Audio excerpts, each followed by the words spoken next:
Je sais peut-être que je vais faire partie du lot des prochaines victimes. Que je vais mourir peut-être dans un mois ou deux. Madame, excusez-moi, mais c'est qu'il faut que j'y retourne. J'ai mon combat à mener. Il faut savoir se distinguer entre la vie et la mort. Les deux sont belles. Moi, je préfère mourir pour mes idées que de mourir de lassitude ou de vieillesse dans mon lit.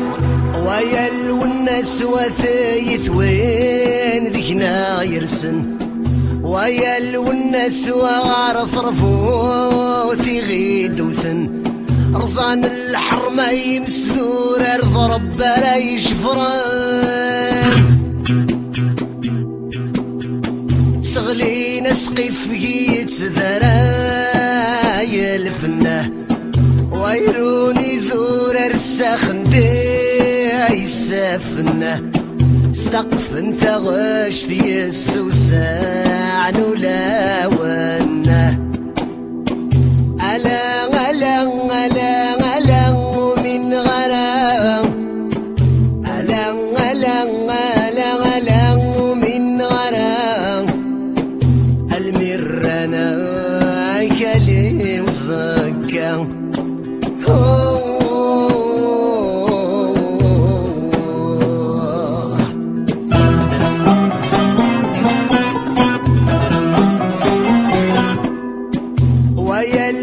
سولت ماكذي ماكي كاوانت فلاك انسيك كانت انتي دقافة لو صيفاك يجرح غصو فيك ذيال ثاما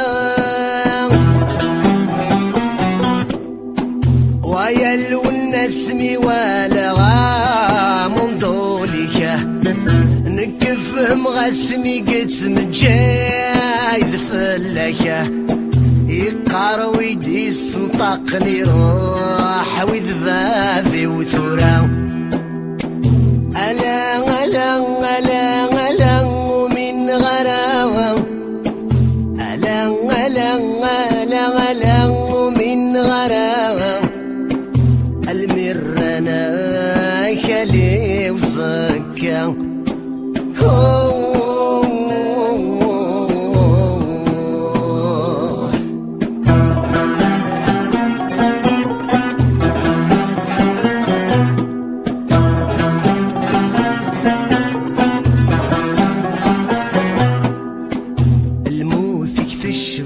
تغلظ في الثمازيغ كي صوت ظن الموت يوث السعد بوين يدي خلفان أين يدخل في الظور الزمير ناثن غان.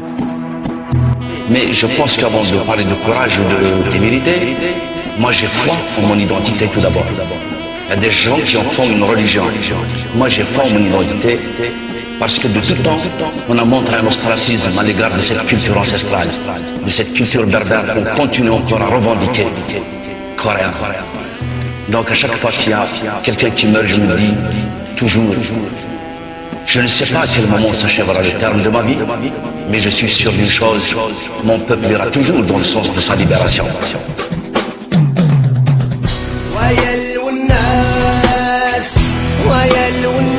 عفوك السانس قومه عيني اللي نفلك تخدمات سقوله شعلض ثفات ثقوى الأغني مسيغان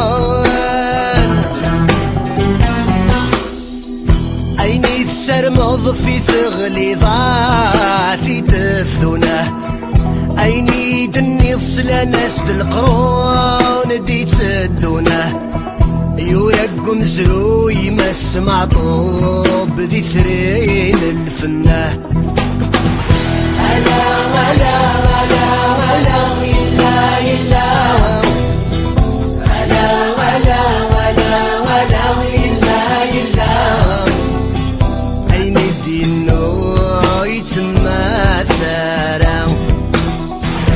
ألا ألا ألا ألا إلا إلا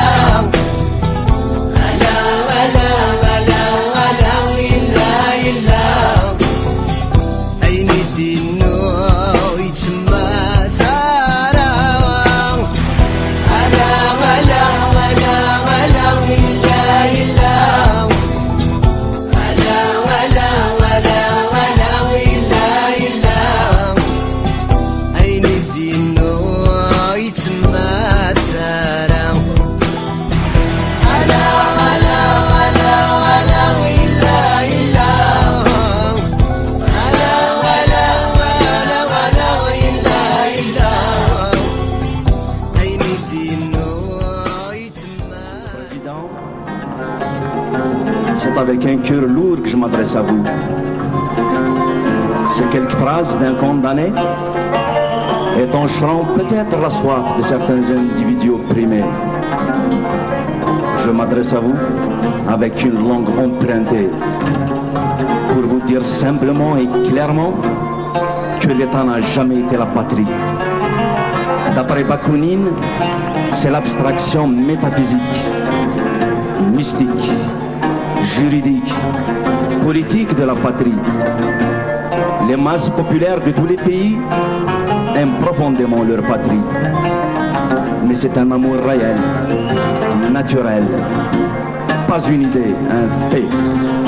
Et c'est pour ça que je me sens franchement et toujours le patriote de toutes les patries opprimées.